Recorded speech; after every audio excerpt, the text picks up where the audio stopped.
तो भी नहीं होगी तो नीलामी। नहीं हम कर, तो भी नहीं करने देंगे। मतलब महीने भर का टाइम मिल जाए फिर तो बात ही अलग है।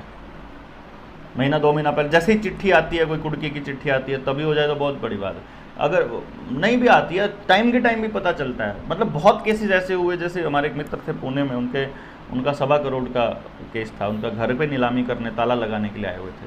वापस जाना पड़ा उनको जब डॉक्यूमेंट दिखाए उनको कि तुमको ये कागज़ भेजे हुए हैं, पहले इनका जवाब दे दो, उसके बाद कर लेना, हम कब मना कर रहे हैं। यहीं पे फंस जाते हैं वो, क्योंकि पेपर की लड़ाई सबसे बड़ी लड़ाई है इस टाइम पे। तो वो आप उनसे बातचीत कर सकते हैं, जितने भी लोग हैं।